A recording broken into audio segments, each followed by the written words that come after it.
sounds from the rhythm underground. Welcome to the We Love Guitar Nerds podcast, your place for all things guitar.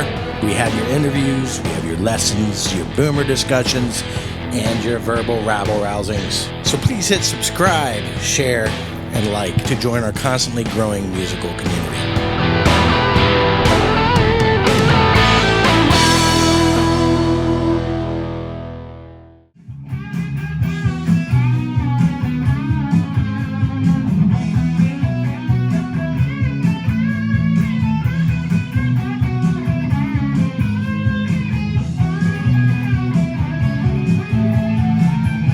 We love guitar nerds. We're catching up with Mitch Hood. I don't know, you don't remember me from back in the day. You were the first time I ever saw Mitch Hood perform was with Dana Alexander. Oh wow, So this was yeah, at that's been a this was at minute. Naylor Winery, one of the I remember that show. my rural radio shows. So back in Yeah. so, let's let's go a little bit into your past. We're going to talk a lot about Uh-oh.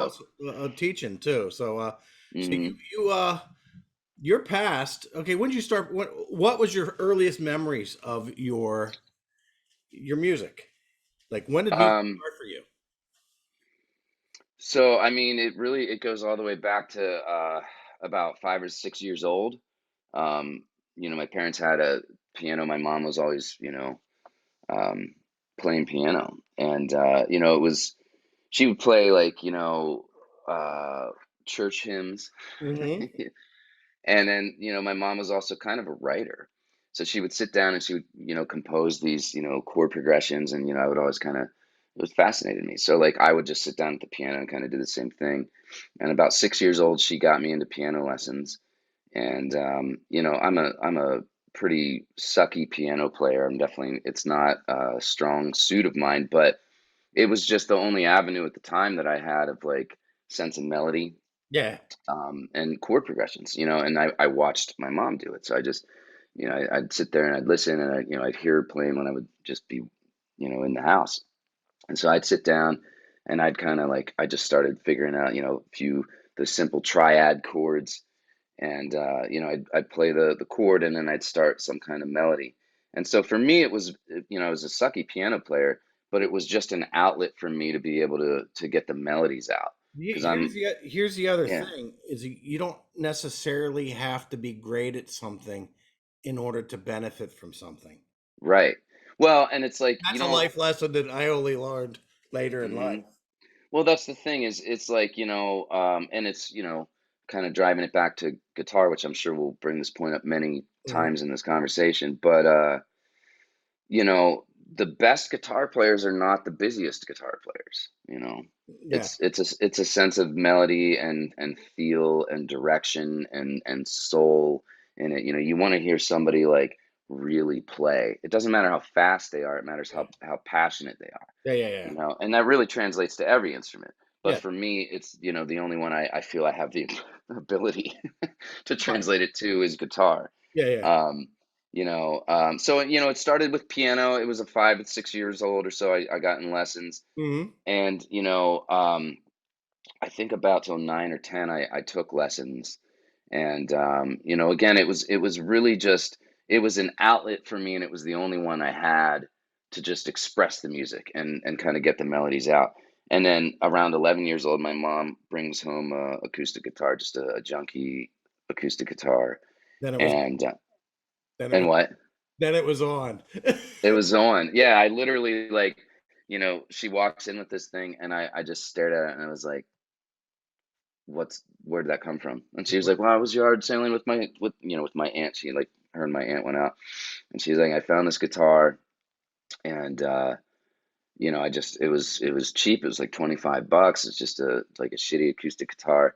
And she brings it home and I was just, I was enamored with it immediately. I was like, well, I want to figure this thing out. Hmm. Like I have a little bit of the piano thing going on and I'm kind of bored with it. I didn't feel like it was really the right principal Right. instrument for Not your me. fit. Yes. Understood. And she had this acoustic guitar. So I literally took it and like, I took it back to my bedroom. I took it down in the basement and I didn't stop. And you know, at that time it was early '90s to mid '90s, like '93, and you know, so Nirvana was a huge thing, and Kurt Cobain was became my idol. You know, it was just Yeah. like the way the guy, you know, the things he came up with, the sounds he got out of the guitar, the way he played it, the way he screamed, the way he could sing, I was enamored. And so between, you know, that band and him and guitar, I was just I was hopeless. And Mhm. so you know, I learned every Nirvana record, and I signed up for lessons with a guy, you know, that I like he played, you know, in the church I went to growing up. You know, he was, you know, that's kind of how I knew him. But he played like blues. He played in like blues bands, and like, you know, I knew he was doing the thing, That you you know, wanted like to he do. would Yeah. that I wanted to do. And Yeah. like, you know, I've just watched him play and I'd listened to him play, and I was like, dude, yeah, this guy's like mental. And so, you know, my mom comes in with his guitar. You know, I'm picking away at it, kind of getting my my uh, my feet wet with it, getting my footing. And you know, I was like, well, I want I want lessons from the guy that I think is the best, that I personally know to be Hmm. the best. And so he signed up, and you know, it was about a year of lessons was all I took, but I learned a lot from him. And I was, you know, he was, and teaching now, myself having like 30 some students a week, I feel the pain that I know he felt with me. Cause like I just he was like I'm trying to make you understand like how to, you know, I'm trying to direct your playing Navigate. Yeah. so that you understand what you're doing. And I at the time at 12, 11, 12 years old was just Show me a like, song.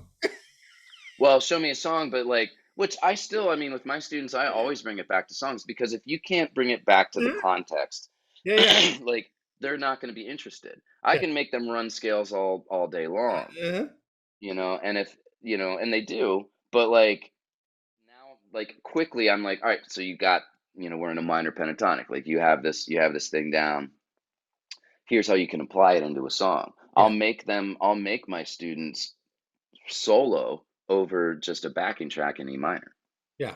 Like after I've made them run scales, now it's like, okay, we'll put it into context, because if you can't apply context with your students, they're going to lose interest. Oh, So there's no reason to do it if there's no context. exactly, like, you know, so you Those beefed up your skills you have chops. those skills that go beyond music store chops. Exactly, So yeah, you can't just do exactly, music store chops, okay? Because right, if you can't apply it, then it's almost not worth your time. exactly. You can run scales left and right, but like if you can't apply it to a piece of music or a time Mhm. signature or a Mhm. key, it doesn't really do anybody any good. Yeah. So context is always a thing, you know, but for me at 11, 12 years old, I wasn't even diving that deep. I was just like, I would hear songs on the radio. That was it for me. And I literally, you know, it was the 90s, so I was that kid with the cassette tape That's in in the the boom. 90s. Yeah. These things did exist. I don't. When did they go out? Dude, it was the I 90s that started. I cassettes went started out, teaching bro. with cassettes. Yes. Wow. Yeah.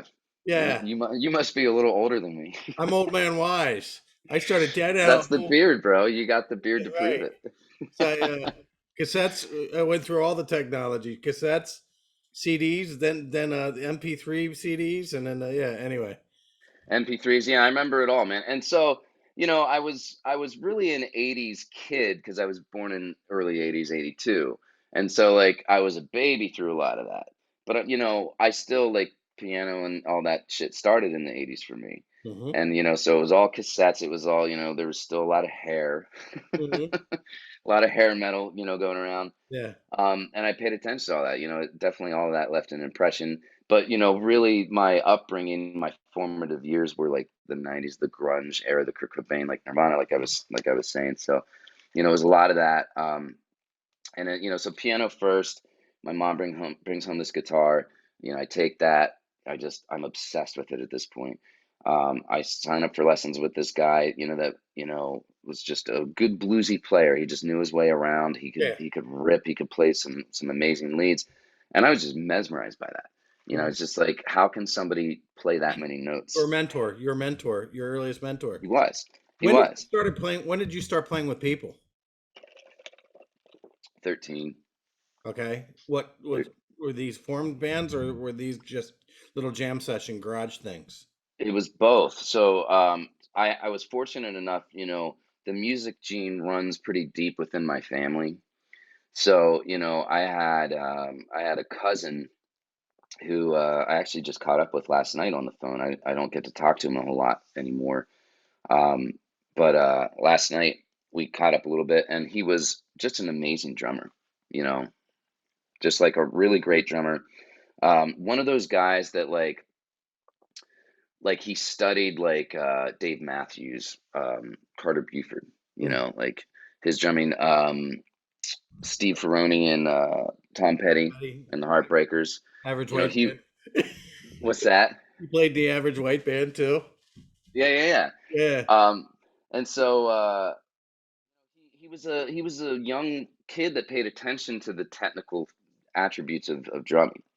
yeah, Um, and being related to him, it was very beneficial for me because, like, as a guitar player, a songwriter, and a singer, I would listen to how he would play, and like I would run things by him. I came up with this riff, like, let me play this for you, and like I would write weird time signature things myself, and then he would just figure a way out to fall into place with it. hmm, And so, 12, 13, it was just very organic that the family jam sessions happened. yeah. And I was always a big, I wanted to write. So I'd have songs that at the time at 13, maybe three or four, nothing, not a huge catalog by any means. Hmm. But just ideas and melodies. And I'd scratch down some lyrics that were, I'm sure, awful and, whatever. But There again, doesn't matter. yeah, you got to start somewhere, it's Yeah, it like doesn't better matter. to start and look back and laugh at what you Yeah, began yeah, with than to not ever start. 100%. because you can't be perfect from right out the gate. Well, and you can't be ever be perfect. Yeah, that's true. That's what I'm saying. It's like Like, I'm pushing so 40 many years life old. lessons. In what we do, we learn so many life lessons. Absolutely, man. Yeah, I mean, yeah. I'm coming up on 40, and like I look at songs that I wrote, in the last 5 years, and I'm like, you know, Okay. like it could be better. It could always be better. But Yeah. that's the thing. If you ever feel perfect or feel like you've arrived, then you've made a mistake and you've made a wrong turn. You're to be pitied. What's that? You're to be pitied because where do you go from perfect? Well, Your and your truly, journey is truly, done. the mistake is that you just aren't. Yeah, If you ever feel like there's not something else to learn from anybody, yeah. then hang it up, That's what stop. I'm saying. Where do you Yeah, go from there? nowhere. You're So done at that point. so So you yeah, started. Okay, that is wonderful because to have somebody so early on, like a drummer. One of the things I always say is like you're starting a band. Make sure your drummer's as good as it can be, as good as they can be. so I was fortunate to They have should be on point. Yeah, that you strong were right rhythm out the section. gate. Well, and it gets better. So my cousin, great, phenomenal drummer, very technical, very theoretical in it too. Like Mhm. the theory behind it all. Like I'd come to the table with something and he'd be like, "Oh, do you realize you wrote something in a 5/7 time signature?" And I was like, "Pfft, no." It just felt right to me. So this is what I did, and this is when I repeated the riff. And he'd be like, "No, I mean, if you count it out, it's 1, 2, 3, 4, 5, and then your next measure is 7, like the way that you wrote." And so I was just like, he helped me understand the crazy weirdness of just of like kind of being a You're free for growing up all. in the grunge era, though, so you have bands like Soundgarden. Yes, and that was a big one. So he studied them a lot, and I loved Soundgarden as well. Yeah, So there's bands like that, really they would help. write stuff like that like it was 4/4.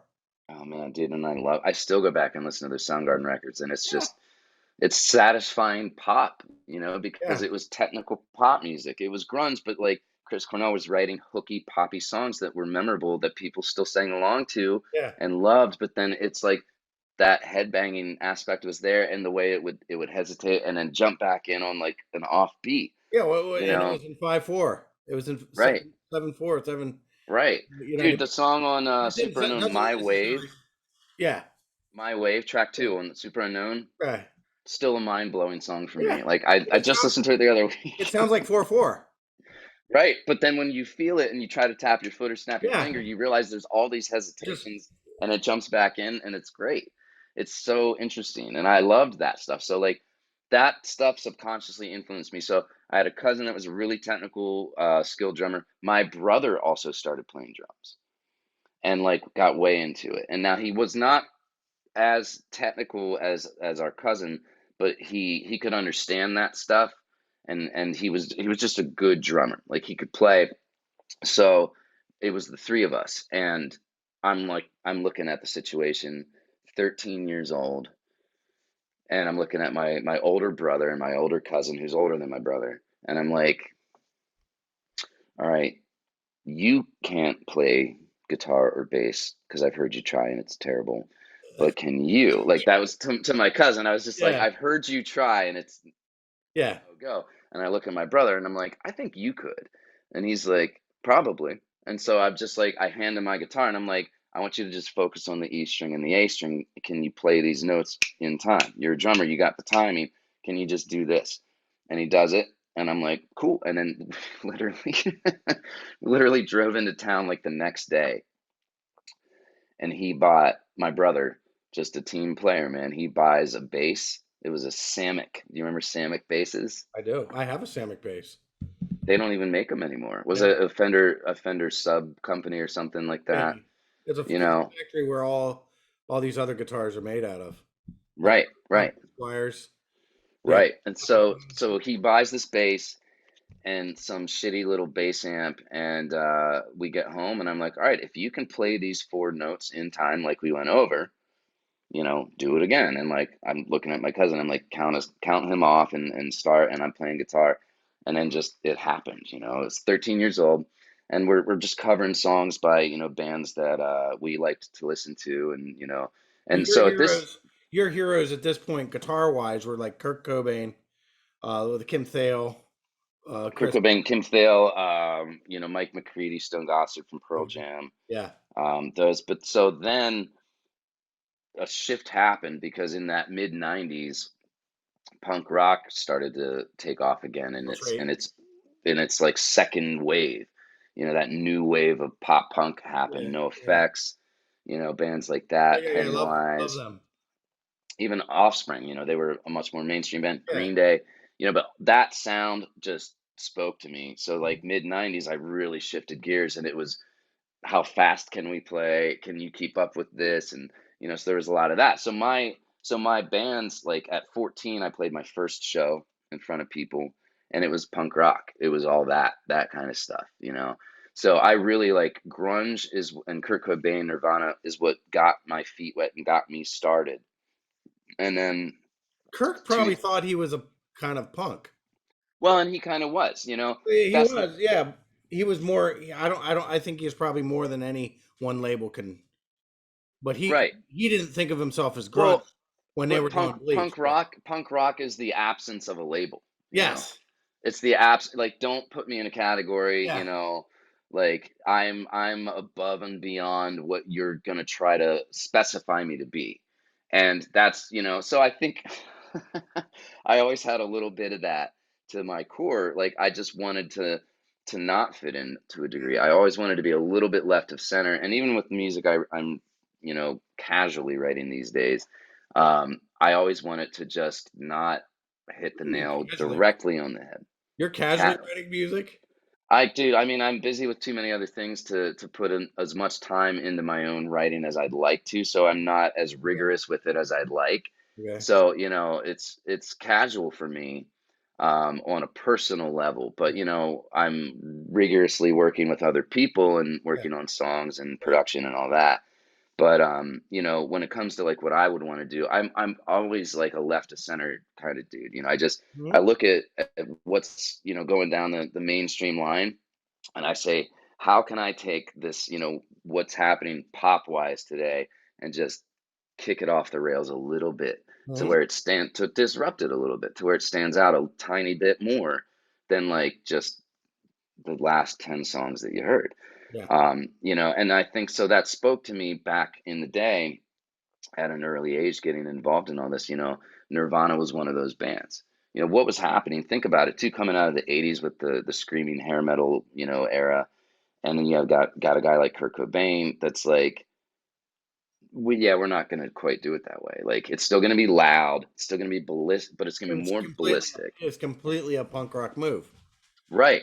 Yeah. And so, I think that Nirvana and Kurt Cobain kind of set me on the track of being a little bit more into that attitude and that approach. And then, then punk rock really reignited in the mid 90s with bands like No Effects Mhm. and, even again Green Day and The Offspring, to name some of the bigger ones. And So all there's the bands that you name takes that attitude. We're gonna do it our way. right. But then, true, they did it their way, but like then it became a thing that was popular again. You Yeah. had bands like Green Day and The Offspring on the radio, and there was a lot more underground bands that I listened to, like all those Fat Records bands, No Use for a Name, Lagwagon, Yeah. Screeching Weasel, like all these bands. And Riverdales. You ever heard of the Riverdales? yeah, I've heard the name. I Okay. didn't dive too deeply into their catalog, but yeah, Yeah. I'm familiar with the name. But so I was eating it up, like just every record that I could get my hands on that was a punk rock record. I didn't care how simple it was. I really focused on how well it was performed. Yes. Because there were punk rock records that were so elitely performed that I was just like, wow, That's this is what I was gonna say. It's like what I enjoyed about that kind of punk rock is they didn't want to aspire. Yeah. they didn't want to aspire to suck.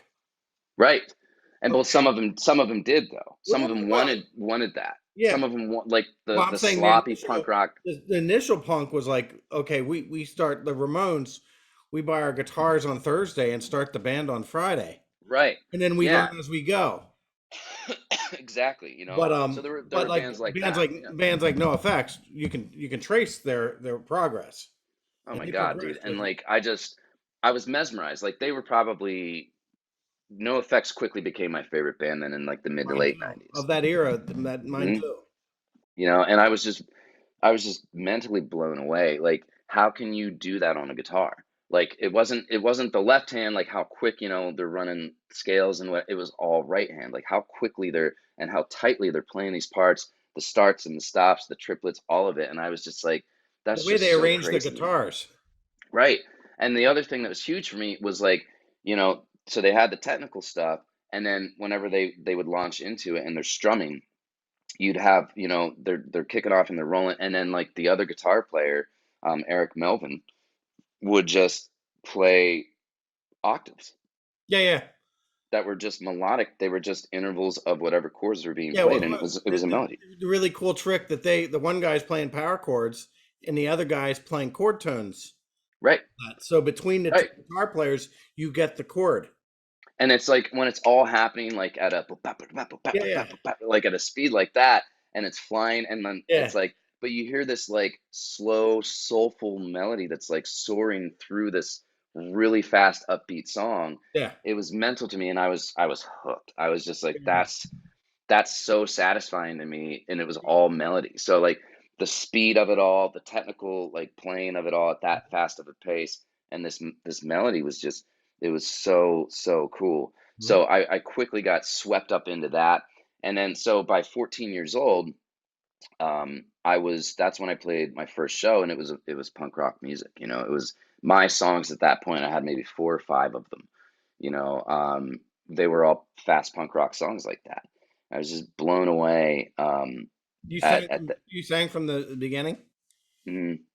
Well, and it was the type of thing too that it was like, you know 13 years old. You're just like, you look around the room, and like I said, I had family members that were fortunately gifted and talented people. And so I was just like, all right, well, my cousin is a really good drummer and he can't do anything else. So he's going to play drums. My brother's a really talented drummer, but he can kind of play guitar. He's always grabbing my guitar and like choking through a few chords here and there. So he could probably play bass. So it was just like, well, these are the pieces I have to put Yeah. together. I've got a drummer, I've got a bass player, Uh-huh. I can play guitar. And I was just like, I don't know, Wait around till you find a singer, or you take. or just start doing it. And so I just started doing it, and I Yeah, had I had songs, lyrics, and looking back, of course, it's a little laughable with the lyrics and the Doesn't songs and matter. whatever, Get it? but Doesn't matter. you got to start, man. Like just like we said, you can either be too apprehensive and not start it, or you can start and then actually get a little bit of somewhere.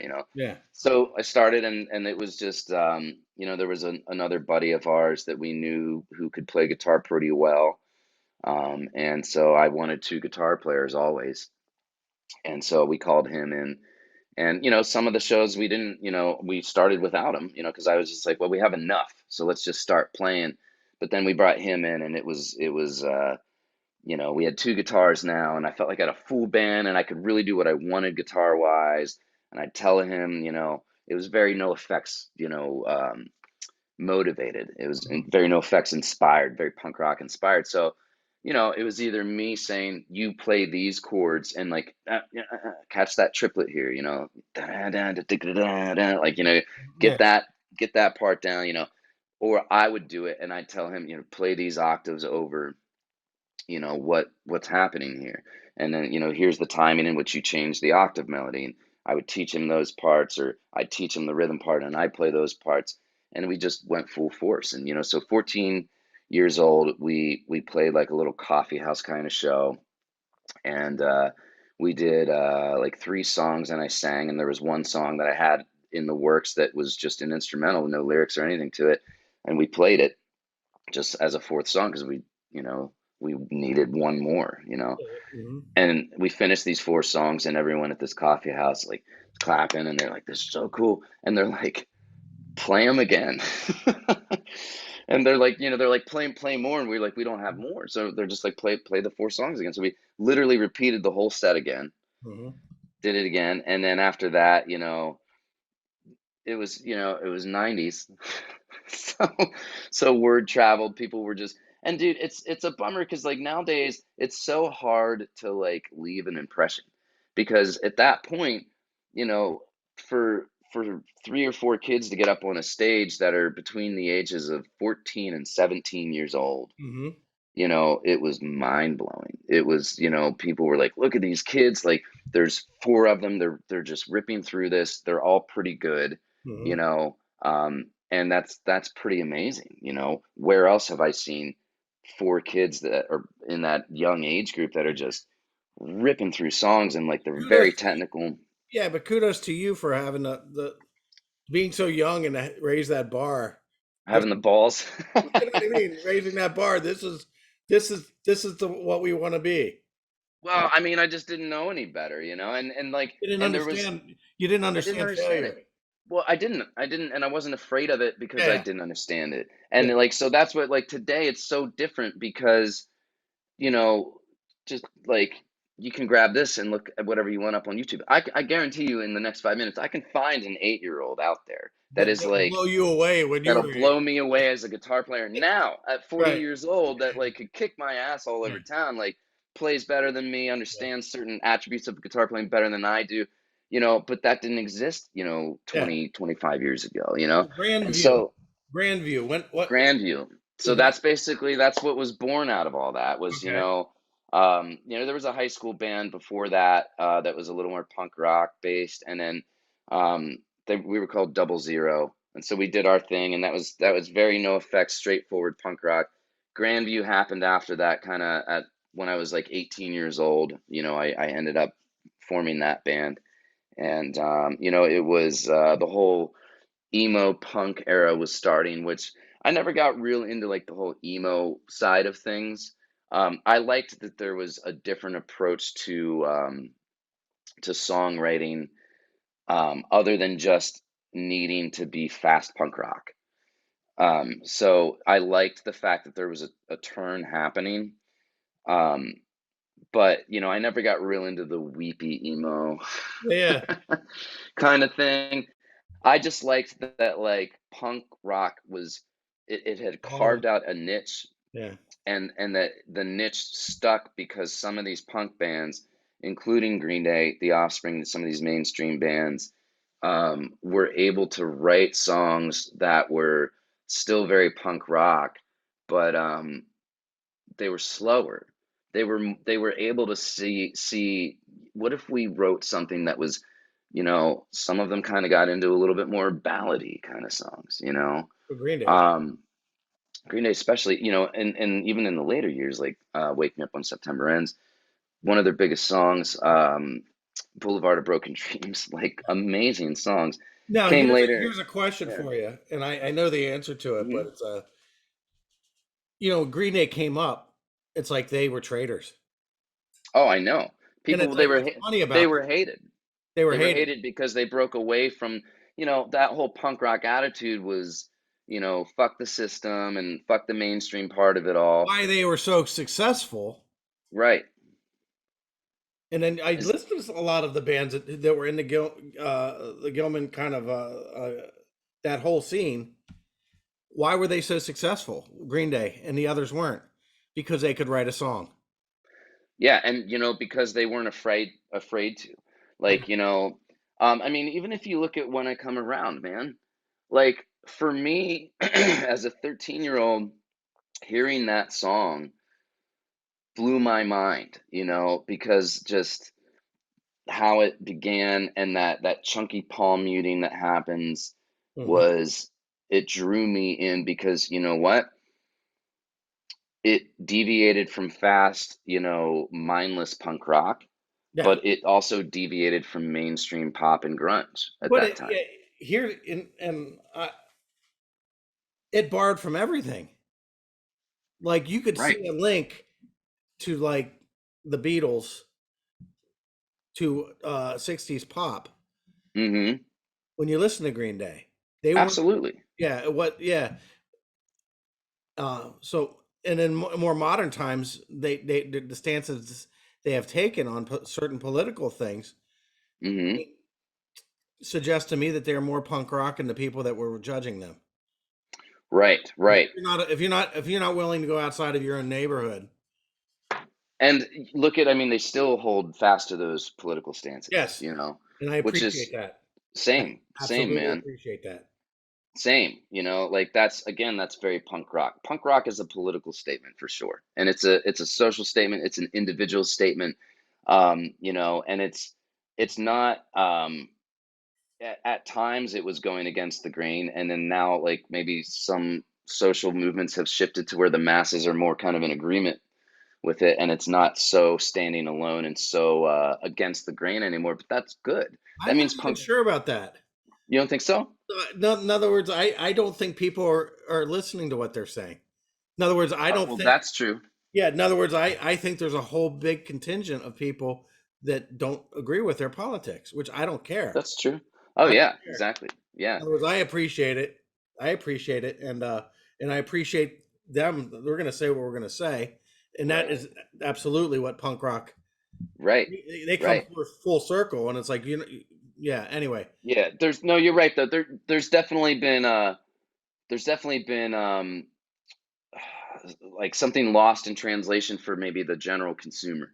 yes, You know. But I also feel like punk rockers of like the '90s, like the Billy Joe Armstrongs, yeah, have have made some statements, and like there's still a lot of people that don't get that. There's people that disagree with that and still love Green Day. yeah. But I also like it makes me happy to see that like some of the social and political moves that people like him have made have paid off, and the masses are starting to kind of pay attention and say maybe maybe he's not wrong, maybe we should reconsider some things, and maybe we shouldn't believe everything our government tells us. Yes, Not to get too political, I'm not a very political person, I but am. I am. you are. Yeah, I avoid it because I avoid the I argument. agree. you know I won't talk about it because I don't want.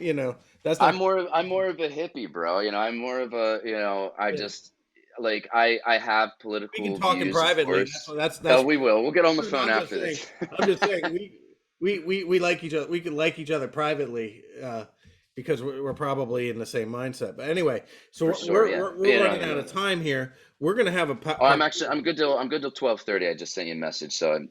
I'm good if we need to go over. It's all good. But Okay. anyway, So you you had your grand view. Then part of a big part of what you do is you back in other words, what you were doing with Dana Alexander was you kind of went into some production and some Hmm. like a musical director. Yeah, yeah, I've had a few jobs like that, and basically, I so 14, 15 years old started playing publicly and playing live shows. Did the punk rock thing, kind of like tamed it down to doing more of like a pop thing that had punk rock elements. Did that, started that around 18 years old.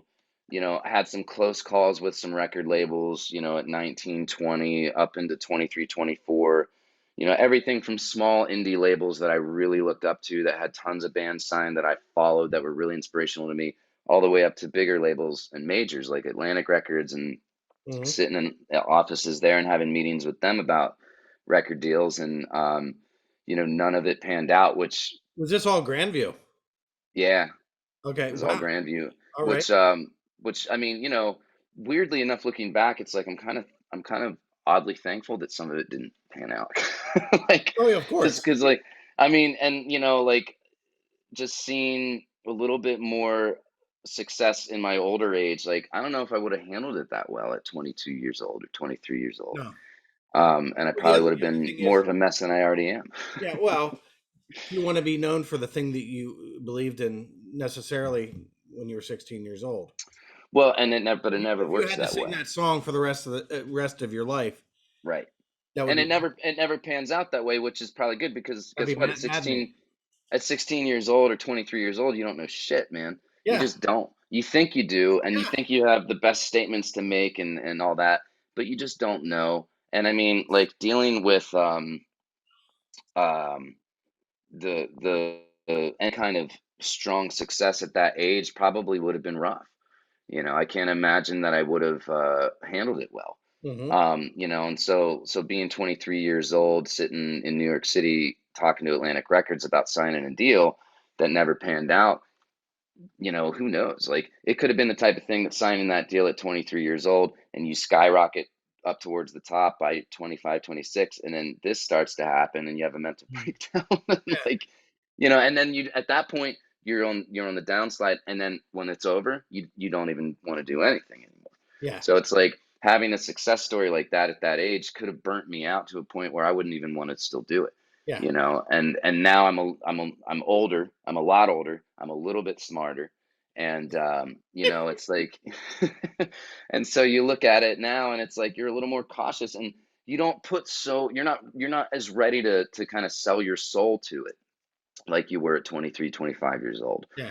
And the world does not, the sun doesn't rise and set on it. And you don't look at those labels. You're not ready to bow down and worship them anymore. You're kind of like, you get a shitty deal offered to you and you say, fuck that, man, I'm not signing that, I don't need that. Yeah. So at this point in life, you're more willing to be That's what like, that is. I don't know if this comes with age, but that is one of the things that you can say no. right, well, This is an you're not important this is you're an not a important lesson. slave to it anymore. This is an You important lesson. You It don't is. have to take every gig. Right.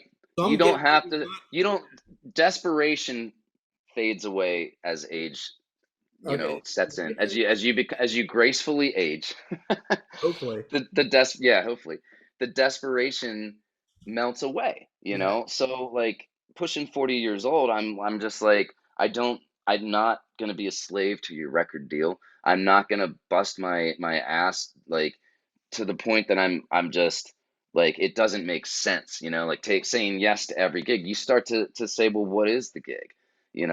How many people are going to be there, or are we getting paid? Because if I'm not going to get paid to do it and there's not going to be anybody in the room, why are yeah, we going? Like, what's the benefit here?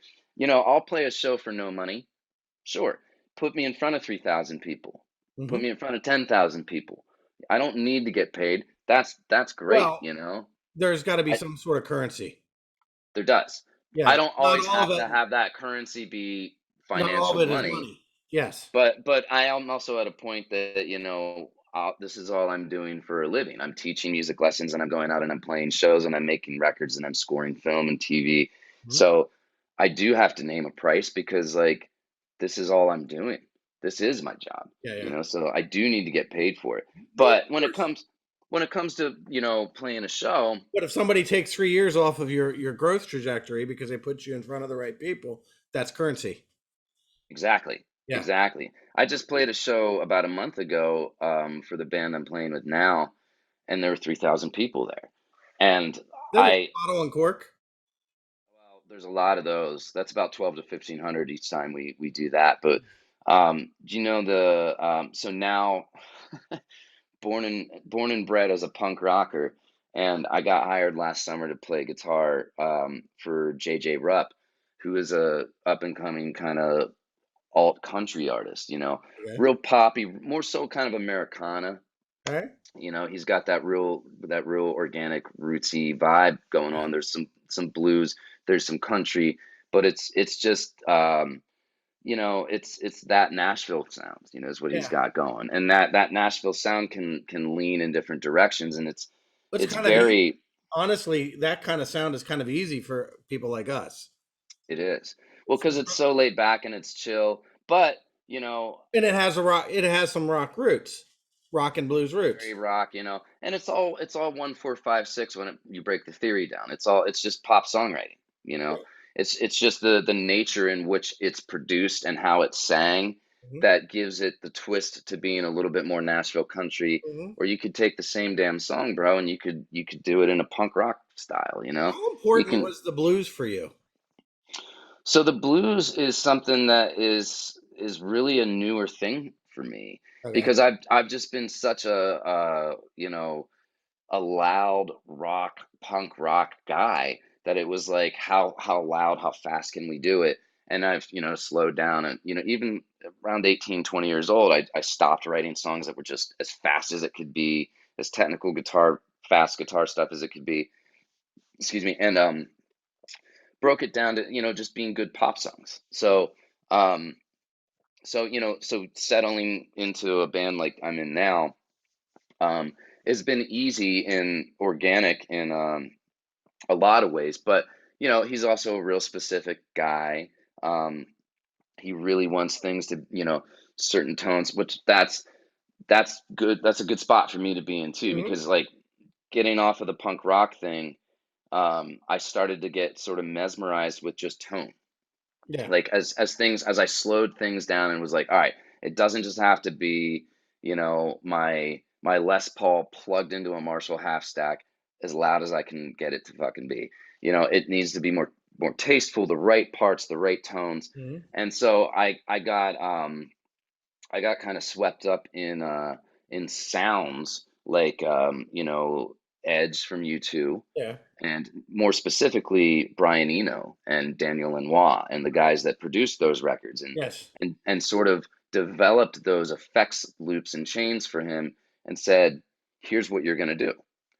We did this weekend. We plugged a Strat into this delay box and then ran it through a tape delay, Mhm. and here's where the streets have no name. That's Yeah. what Yeah. we're gonna do for this." And they delivered this fucking incredible tone and effects chain to him, and that just blew my mind. Listening to records like that, I started to dig into that stuff. And I'm not like the biggest U2 fan, but like they've certainly made some incredible records, and written incredible songs. And that kind of thing, like when you listen to Where the Streets Have No Name, it's just like, well, dude, who was really doing stuff like that? That's the other part of this. I wonder what the percentage was because Brian Eno is absolutely the right producer to push that hmm forward. So is Daniel Lanois. Yeah, Watch I some don't watch know some his. of that. Yeah, I don't know his. Li- I love his music. I don't know, but I He's know. just Right. watch it. Watch Here Is What Is. That's his Okay. documentary that like it rips off the Yeah. cover to where you're like, okay, yeah, man, So, but that Brian dude, Eno has been doing these soundscapes since the early right. '70s. Exactly. And so Yeah. and then his work with Coldplay, and like listening to some of those records. So I got really into like spacious delays and stuff like that, and I'm still into that. And if you leave me to my own, resources, I'm gonna make a song, and the featured sounds are gonna be like heavily delayed reverb guitars with the right tone and Mhm. the right part that's bouncing off each other. I'm big into that. And so it boded well for me, because playing guitar for Rupp now, um, his originals, like I'm playing a lot of the leads. He takes most of the solos because there's that country blues aspect to it. And so he's like, when it comes to the solo, he's ripping through it because it's just part of the show. You Yeah. know, it's his song, it's what the people want to see. He's a guy that can play circles around me when it comes to playing fast lead stuff, you know. Yeah. I've built my chops up over the last year playing with him because I knew I had to play a bunch of leads. So actually, the blues started to enter into my life in the last 12 to 18 months because like I got hired for this gig and I was like, I need to at least just be able to like when he turns around, and because we do a lot of cover shows in between these original shows, you know. So when he would turn around and give me the nod, play a solo here, it's like when he hired me, I was kind of like, shit. Like, do I Well, know, am I going to I be able also to know and this I'm going to give you kudos because you're better at this than I am. That that? a lot of your stuff, you're real good at taking note for note stuff. I'm a very note for note person, but I've had to let Yeah. go of that. And I've Yeah. had to be able to casually improvise comfortably, Yeah. you know? And like, but I'm a guy that like, if you say, figure out this solo, I'll go home and figure it out. I have the chops technically to do so, but I've never really broken down the theory to understand why it makes sense until the last year of my life. Okay. So I've nerded out on that regard, in just like my weakest areas were um not being able to do that, you know, like I was really The an improvisational. atmospheric guy. Yeah, the improvisational aspect. Yeah. And so you know, like, to I have a guitar, so I may as well play a little bit. But you know, like my thing was always just you know, it was just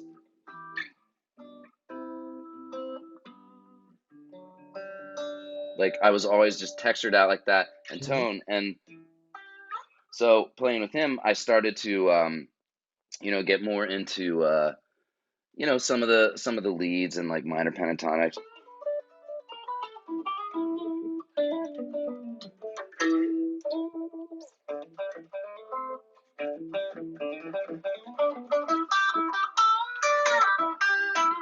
So like I had to just beef up some of those chops. Mhm. And like I always was comfortable like those minor pentatonic Yeah, in the yeah. box moves. Jimmy Page, yeah. But that's all I had was here. And so whenever he hired me, I literally sat down. I called one of my old guitar players back in Grandview who played lead, and I was like, I just got hired to do this. I know there's going to be a lot of heavy hitting leads that I need to learn, but I need to understand them. And so I took 9 hours one day with him, and literally we hopped on FaceTime, and he was like, "All right, play me what you can play." And I was just like, "I know a few licks in the box." And he was just like, "Okay." So he's like, you know, if you know how to do something like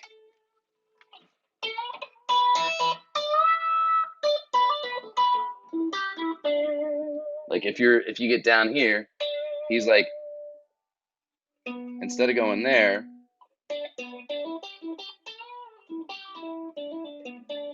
and hitting that note, Yeah. he's like, go down, like slide out of where your form is here. He's like, just don't be afraid to, Move around.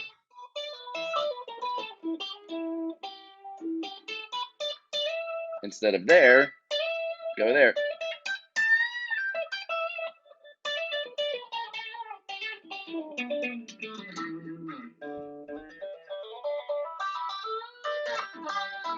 So like he just got me working on how to phrase things across the neck, Hmm. and that's exactly what I needed because it's punk rock, dude, man. Yeah. I never played anything like that, you know. I, Yeah. I never I never worked on blues. I never worked on lead because punk rock leads were just, you know, banging on part of a chord Yeah. while other chords moved around it. Yeah. So you know, I really had the blues entered into my playing within the last year. Okay. I started digging through scales like that and being able to, you know, and then transpose it. All right, if it's not E minor and it's A minor, figuring out where all that stuff is, and then going from like a minor pentatonic into a major pentatonic and learning how to do that and the relativity between the two, and how like if you're in the key of G and you're soloing in a G major pentatonic, it's basically it is also an E minor pentatonic, Yes. you know?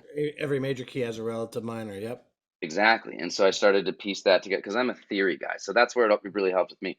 Punk rock was like, whereas it was all banging out loud chords, I really paid attention to the theory. Mm-hmm. And so then in getting into lead playing in the last year, it's helped tremendously to be able to like transpose that and translate it to make sense Yeah. in the Well, the theory other side thing of it. is you also can go back to some of the like I've heard you do like exact covers and some of your students too.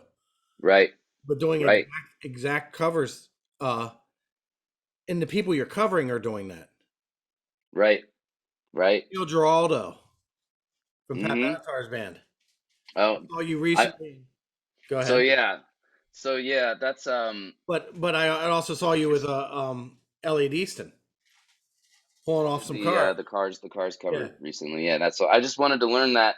And so what's nice is like I'm teaching lessons Monday through Thursday, playing gigs Friday through Sunday, and or Friday and Saturday mostly. But so then when we have a song that comes up and he's like, "Hey, learn this song. We're gonna play it, next weekend or whatever."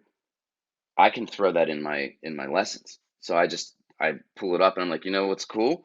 I had to learn this the other week and I'm going to teach it to you because it's a really cool guitar solo and Yeah. like there's technique to learn Well, from it and to yeah, study. exactly. There's validity that it's like the Elliot Easton thing was wonderful.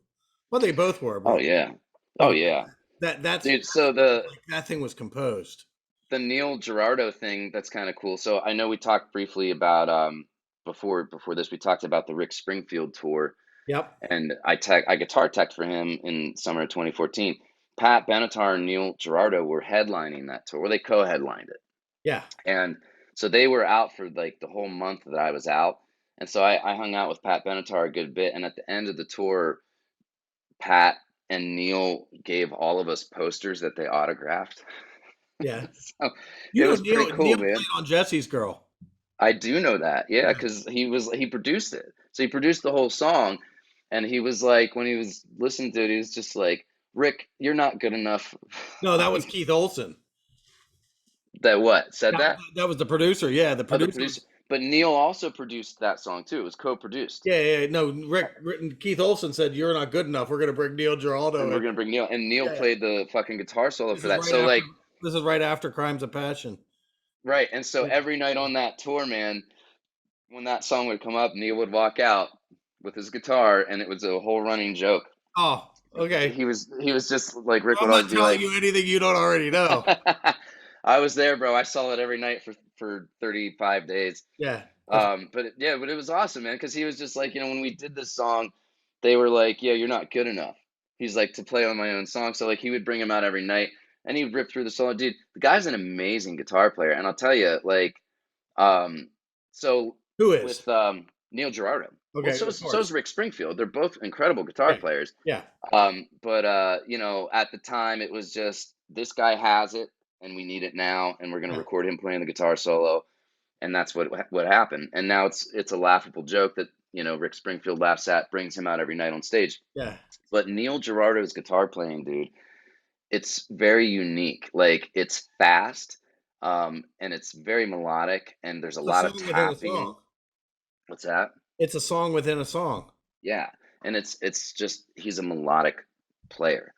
And he taps and pulls off like in "Hit Me With Your Best Shot," Yeah. that solo. So one cool thing that I did with my students last summer was I did a summer camp with them, and I have had zero time to do it again this year, which kind of sucks because it was a lot of fun.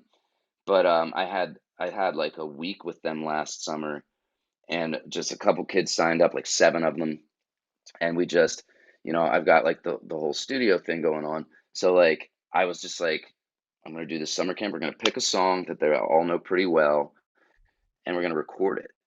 We're gonna cover it note for note. And I didn't, I have a couple drum students, but I don't really have a means to record drums, and I didn't really want to kind of get into all that. I So understand. yeah, and so I quickly just built a drum track in the studio, using addictive drums and just different samples that I had. Threw together a quick drum track. It sounded plenty good enough. And then I think I laid some scratch tracks down just to give them a reference point, like Mhm. quick bass track, quick guitar track. And then I just played it and I said, all right, so this is what we went over. And we tracked the whole thing. But then I had to learn that solo for Hit Me With Your Best Shot. Okay. And I haven't played it probably since last summer. So I'm So sure that I'd is be able you to. on there. That is you on there. It's me doing the solo, yeah. Okay. Okay, that's Um, fine. I was gonna say I don't know how you're teaching this. We're gonna talk about your teaching. This is the big thing that I want to yeah, be yeah. part Well, of go it ahead, dive into it. What do you got for me? because you spent all your life doing writing, recording, producing, performing, and then somewhere along the lines you start getting into teaching, and it Hmm. makes absolute sense from the standpoint that you've been teaching since you were 13 years old. Yeah, I mean, teaching That my yeah brother and my cousin, yeah, yeah and learning too, being yes taught, by them as well, yeah yeah. you know. So But yeah, so you're you did the School of Rock thing, hmm okay? that was about 4 years ago. I worked for them for about a year. Yeah, you did the School of Rock. We tried to get something together, but um It's a it's tough weird. market, man. It's It a is tough weird. market. Yeah, I mean, so it it's shouldn't like, be this. It should not be this hard. it Am I? shouldn't, and I mean it doesn't have to be, but I feel like to throw something together, it's still not out of the question. And I mean, Oh, I as know. far as I'm concerned, that dialogue's still open. We Yeah, yeah. can talk about that because the thing that's so cool, man, and I got to say, just teaching and having the experience teaching there at School of Rock, having the experience teaching independently completely over the last 3 years now. Um, and building up 30 some students on my own, all online. It's the coolest thing about it That is is I the can. big thing. The big thing that I want to emphasize in this talk, Mhm. as far as teaching goes, and then you and I are kind of the same. You even better. In other words, you still exclusive, pretty much exclusive, virtual. That's all. Yeah, Yeah. that's all I do at this So point. Yeah, it you, what COVID did to you was was helpful in a was way. centralized you. Yeah, was It did, central. man. Yeah, it centralized me, and it made it so I could stack my schedule. Yes. So I could just everything can be like when people are like, "Well, 2:30 works best for me." And dude, before COVID, it was like there's no way I can do 2:30. I'm finishing a lesson at 2 o'clock in Carlisle, and you want me to be in Lancaster by 2:30. There's no way I could do that. It's an hour drive, Yeah. or even in Harrisburg, it was like I'm in Carlisle at 2 o'clock. I can't make it back to Harrisburg Yeah. realistically by 2:30 You shouldn't have to. comfortably.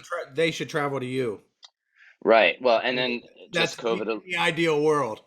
COVID, right. Well, and COVID eliminated Yeah. that where anyone needed to travel. So, it became a thing where post COVID, and I got to be honest, it was really only a very small handful of people that said, "Are you going to go back to in-person lessons?" Yeah. Like 98% of my student base. And at that point, when COVID was kind of neutralizing a little bit, I only had 18 to 20 students. I'm up to like 32, 35-ish right now. Um, and, at 18 to 20 students, I've really only had maybe two or three that were like, what about in-person lessons again? Yeah. And even so, when I was like, not really, man, I'm really not going to do it. So I laid it out this way. I said, if you want in-person lessons, here's the stipulations. It's twice as much. It's just twice as much. I'm not gonna hold a physical appointment for you unless you pay me double because you're not gonna make it half the time. I know it because I know how this works. I taught in-person lessons already for years prior. I know how it works. You want me in person, you want me to hold that appointment for you and be somewhere, even if it's at home. Because sometimes like I'm traveling around, bro. I'll teach my lessons when I'm like on the road if I have to. I've done it and I'm able to do that. So it's very easy. So if you want me to carve out 30 minutes or 60 minutes for you, it's got to be like you got to pay me for that because I know you're not going to make it sometimes. And like then now I've got to worry about rescheduling with you and in-person lesson and finding another 30 to Mhm. 60 minutes. And so like I just if you want to do it, I can respect that, but it's going to be twice as much money, and you will come to wherever I am, and I will not guarantee a reschedule if you miss it, Yeah. because I can't get into that, because think about it, man, 35 students a week. Rescheduling. You cannot base a career based on somebody's No. uh, soccer And you cannot make a career based on on somebody's inconsistency. soccer schedule or somebody's. It's plain and simple, just inconsistency. Yeah. It can't happen. So, you know, with virtual, it's like, if you miss it, like I said, I just don't care. That's fine. It's really not a big deal to me. You know what? Just here's the link. Go reschedule it, and it's not a big deal. I have 30 minutes tomorrow that I'll be sitting at home. Find 30 minutes that work for you, and it's not a big deal. But if it's going to be like, you know, I have to be somewhere at this time, it just doesn't work, man. It's not a sustainable thing. And so virtual teaching makes it sustainable for people like you and me. Yes. Dude, it makes it And sustainable for the I want to go families. on to say some things about, like, everything Hmm. you're saying is a ring of truth to everything. It's all rings true to me. But Hmm. some of the best things you can do is being sturdy with these things. If people Hmm. appreciate what you're bringing to the world, Right. they will honor the fact that you're making a living at this, and they will not screw you up. Yes. And there's something to be said for that, 100%, man. It was, you know, I've spent so many years playing guitar with the hopes of making a living doing so, and saying yes to every gig. You know, when I was 17, 18, 22, 25 years old, yes, yes, yes, yes, yes. Do you want to play this gig, dude? I would say yes before I even knew what the hell it was. Yeah. You know, and then it's like, well, what are the details? What, you know, well, your load-in time's 6 a.m. and you play 6 p.m. till midnight, and there's no pay, but you get free dinner. And it's like, fuck, dude, like, really? Like, you know, but at the time, at 22 years old, I didn't give a shit. I thought that was great, because for me, all that I cared about was just being able to say, I have a loaded schedule. I'm busy playing a gig. I can't hang out tonight. I'm busy playing a concert. Now, at 40 years old, you're like, thank fuck that I have a night off. Right, Like, right. you In other know, words, it's like, it's worth it to me not to play a $45 gig. It's exactly. It's worth it to to have a say private no, life, you to know? have a life that But is it's just different. your perspective changes, and it's just different. And so, you know, in the last 4 years, 3.5, 4 years, like, you know, I worked a lot of day jobs, man, you know, over the years. And in the last 3.5, 4 years, I haven't had like a real you know, day-to-day gig, other than teaching and playing on the weekends and stuff. And so there is something that happens whenever, when you take the leap of faith and it's all that you do. And I quit my last day job. Um, was Good Lord. I mean, you know, it was 3.5, 4 years ago that I quit, and I worked there for 5+ years. Yeah, And I just, you know, I remember thinking, yeah, I could not do that. no, well, I couldn't, you know, and I was at that point where, you know, you do what you have to do, and it was just what I had to do at the I time. know. It was Yeah, just, it was where the income was. The job was offered. I took the job. yeah, You know, everyone does it every day. yeah, yeah, I wasn't exempt from that. I had to do it too, you know. yeah, yeah. But I just remember sitting there thinking, I've been playing guitar for almost 30 years. I know how to explain what to do and how to teach it. And I had dabbled in teaching. I had, you know, dipped my foot in the water while having other day Uh-huh. jobs as just some extra income. And I thought, you know, if I just lean into that wholeheartedly and rack up 30 to 40 students a week, I could, No, it's not an option. When failure is right, not an option, right, failure will not happen. In exactly. my And life, so, in my life, exactly. when it became a thing that I will not accept, this Hmm. has got to be, Hmm. because I had a rough when I started out. It was rough. It's rough, bro. It was rough It as was hell. rough too. Because, well, here the deal was, I was working for people that didn't support me because because for whatever reason I went to college, and it was one of these things that they didn't, whatever. I don't get it. Hmm. No, I hear Why you. people don't, why people are on your parasite list is why they throw shade at you. But but Right, anyway, the first 5 years, I was like, yeah, it was. I would this will not. But every time in life when I approach something that way, it always turned out better. right. Your Yeah, best there's possible something. your best possible goal is the one you should go for, and not Right. settle for I remember you were 9 years old when I was starting teaching. Yeah. My brother says until you start getting this teaching thing going, start working in a lumber yard. Hell no. Right. If I had done that, my life would be different. And you would have been consumed Yeah, by that yeah. distraction. And so, it was the same kind of shit for me. And like I dabbled with it. And I mean, teaching definitely has changed, man, because it's really like, with the world being what it is, and because of what COVID has done in a post-COVID world, we live in a virtual world. I'm doing this podcast with you over Zoom. Yes. The 2, 3 years ago, man, you would have been like, when can you get to Mechanicsburg to sit with me and do this? Yeah. And it would have been way tougher, and we would have pushed it off, and it may not have happened for another year. Yeah. But it's like we live in a world where it's like people have woken up and realized, you know what? We have these computers and these phones. We can video chat. We can get shit done sitting at home, and it amplified production. Yes. And so, but again, I pulled the plug on the day job pre-COVID, Yes. and it was tough. So I went from a decent job 5 years in with a 401k to I don't want to do this anymore. And I'll tell you what, man, the biggest thing for me that really, and again, pre-COVID, but it woke me up was I'm really tired of people dictating my income. I'm just tired of it. I work my ass off, and I am not afraid to do that. Hmm. I will work day and night. I have come home from a string of 4 shows, in a 3-day period, and jumped right back into teaching, jumped and in between lessons, jumped into mixing a song that I have on my desk that I need to finish. I don't care, man. Put the work in front of me and I'll do it. Yeah. And so I got tired Especially with of, work you love right now, the especially, yeah, when it's something I that enjoy. energy you're spending is going to your legacy, your thing. Right.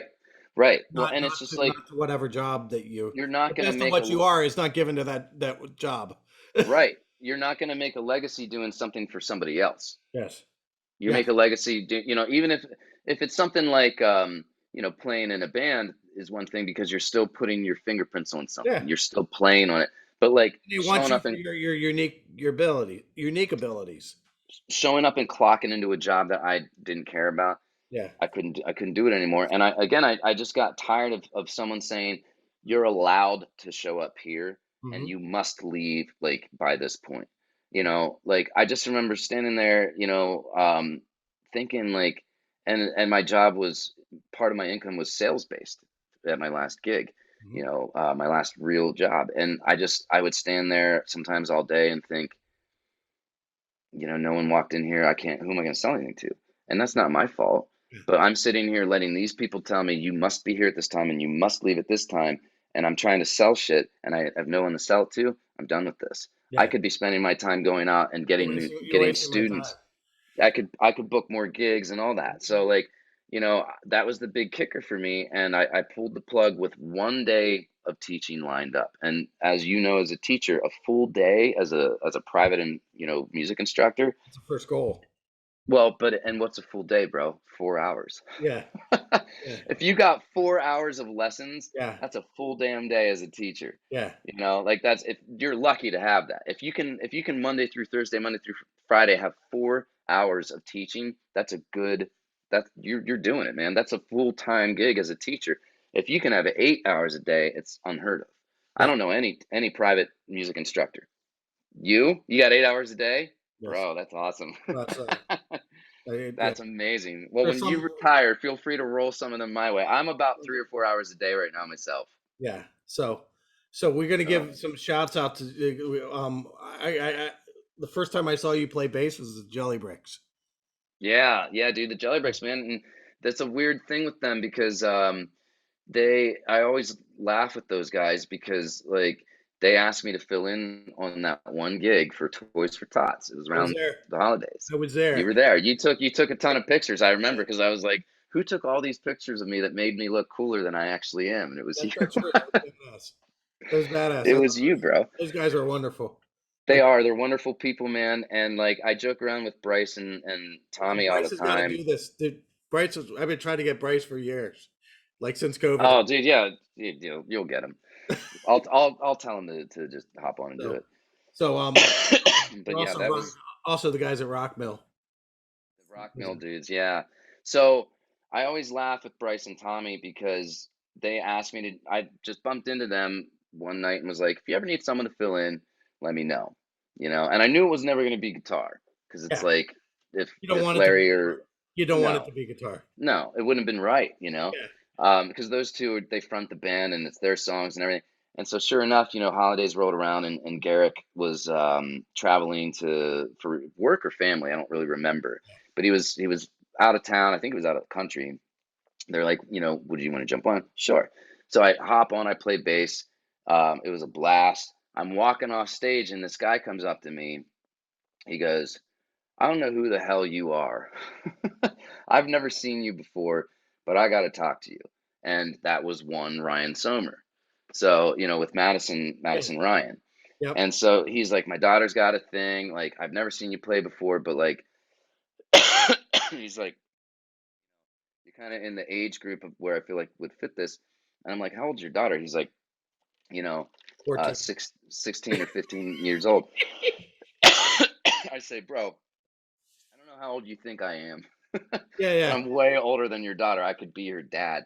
Yeah. And, I was like 34 at the time or something. Yeah. And so then that launches me into playing guitar for her.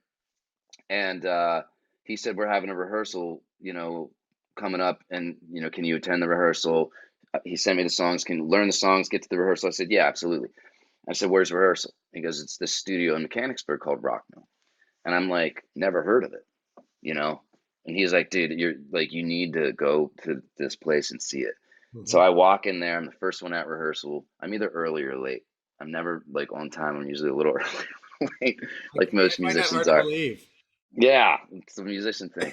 So I show up early and Logan Summey's chilling in there.